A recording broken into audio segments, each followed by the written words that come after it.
गौतम अडानी जो इंडिया के टाइकून है, बिजनेस टाइकून, उनके खिलाफ फ्रॉड और ब्राइबरी के आरोप लगाए हैं और ये आरोप लगाया गया है कि भारत में $265 मिलियन का घूस दिया गया था सबसे बड़ा सोलर प्लांट का कॉन्ट्रैक्ट लेने के लिए। देखिए, बार बार हम लोग ये कहते रहे हैं कि प्रधानमंत्री जी के मित्र गौतम अडानी पूरे दुनिया में भारत का नाम मिट्टी में मिलाने में लगे हुए हैं। कभी ऑस्ट्रेलिया से उनके खिलाफ खबरें आती हैं, कभी मॉरिशस से उनके खिलाफ खबरें आती हैं, कभी मलेशिया से उनके खिलाफ खबरें आती हैं, कभी दुबई से उनके खिलाफ खबरें आती हैं। पूरे दुनिया में अडानी ग्रुप ने भारत का नाम मिट्टी में मिलाने में अपनी भूमिका निभाई है और इसमें मुझे अफसोस के साथ कहना पड़ रहा है कि भारतीय जनता पार्टी और देश की सरकार आदरणीय नरेंद्र मोदी जी पूरा देश तो उनके नाम नीलाम कर ही रहे हैं, बाहर भी जाते हैं तो उन्हीं के लिए धंधा दिलाने के बारे में सोचते हैं, उनकी चिंता उसी के बारे में होती है। आप देखिए, प्रधानमंत्री की यात्राएं जहां जहां हुई हैं विदेशों की, उन सारी जगहों पे अडानी को ठेका मिला है। भारत में कोयला दे दिया, बिजली दे दिया, पानी दे दिया, गैस दे दिया, रेल दे दिया, सेल दे दिया, एयरपोर्ट दे दिया, पोर्ट दे दिया, आसमान से लेके पाताल तक, आकाश से लेके पाताल तक सब कुछ दे दिया। और ये जो मामला आया है सामने, जिसमें वहां की एक कमीशन ने ये पाया है कि लगभग $265 मिलियन की रिश्वत अडानी ने खिलाई है अमेरिका के अंदर कॉन्ट्रैक्ट पाने के लिए, ठेका पाने के लिए, बहुत ही गंभीर मामला है। भारत के प्रधानमंत्री को सामने आकर इसका जवाब देना चाहिए। सेबी का मामला खुलता है अडानी के खिलाफ, प्रधानमंत्री चुप रहते हैं। हिंडनबर्ग का मामला खुलता है, प्रधानमंत्री चुप रहते हैं। और अब तो उनके बहुत ही प्यारे दोस्त ट्रंप की सरकार है अमेरिका में, उस सरकार में भी अडानी के खिलाफ यह मामला सामने आया है। प्रधानमंत्री को सामने आके बताना चाहिए।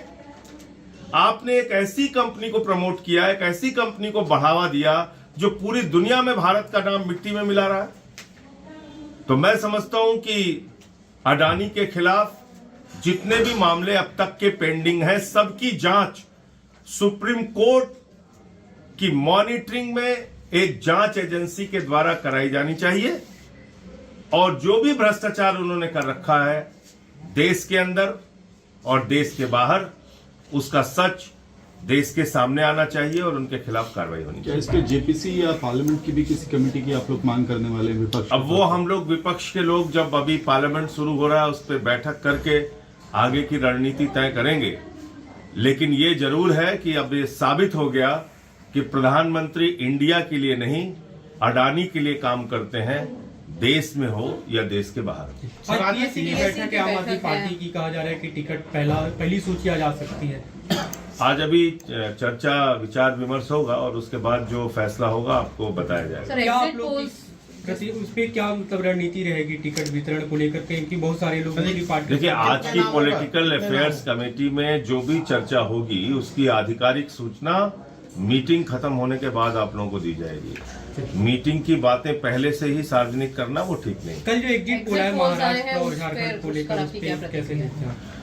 देखिए, एग्जिट पोल ने अपनी विश्वसनीयता खो दी है। लोकसभा चुनाव के बाद लगातार उनकी आलोचना हो रही है जो एजेंसियां एग्जिट पोल करती हैं। लेकिन महाराष्ट्र में दो तरह के एग्जिट पोल आए हैं। कुछ लोग महाविकास आघाड़ी को जिता रहे हैं, कुछ लोग महायुति को जिता रहे हैं।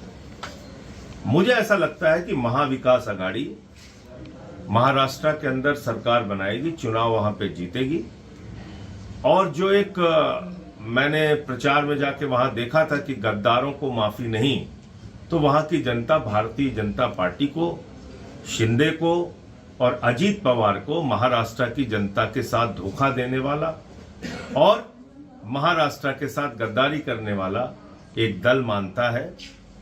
2 लाख करोड़ रुपए की योजनाएं महाराष्ट्र से गुजरात गई हैं, उसको लेकर भी वहां पे विरोध था। सर, जेपीसी को लेकर ये कहा जा रहा है कि आखिरी बैठक हो सकती है और 1 हफ्ते बाद जो है वो अपनी रिपोर्ट। अरे भाई, अभी तो 700 पन्नों की मिनिस्ट्री की रिपोर्ट पे चर्चा करना ही बाकी है। 5 राज्यों का टूर था, 2 राज्यों में हुआ, बाकी राज्यों का टूर भी नहीं हुआ है।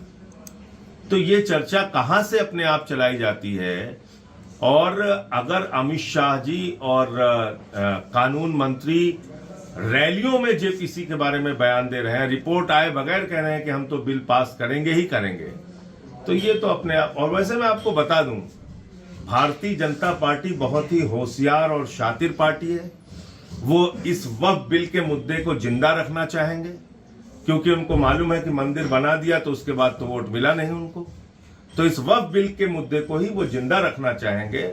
वो चाहेंगे कि इस पे रोज वो राजनीति करते रहें, और इसलिए वो पास करने की हड़बड़ी अपनी ओर से नहीं दिखाएंगे, ऐसा मुझे लगता है।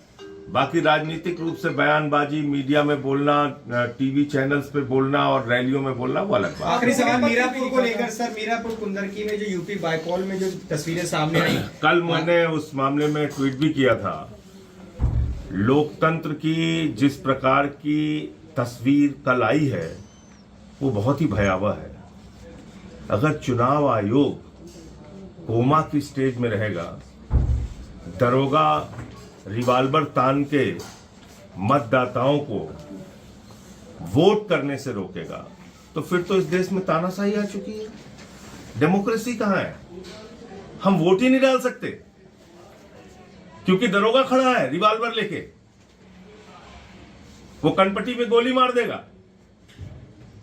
और इसके बावजूद चुनाव आयोग कोमा की स्टेज में है, कुछ उसको दिखता नहीं। प्रधानमंत्री कुछ बोले, गृह मंत्री कुछ बोले, वो हेमंत विश्व शर्मा वो कुछ नफरत फैलाए, कुछ भी कहता रहे। तो मैं समझता हूं कल जो कुछ हुआ वो बहुत ही दुर्भाग्यपूर्ण है, और लोकतंत्र में कम से कम वो घटना स्वीकार्य नहीं है। उस पर चुनाव आयोग को और सख्त कार्रवाई करनी चाहिए।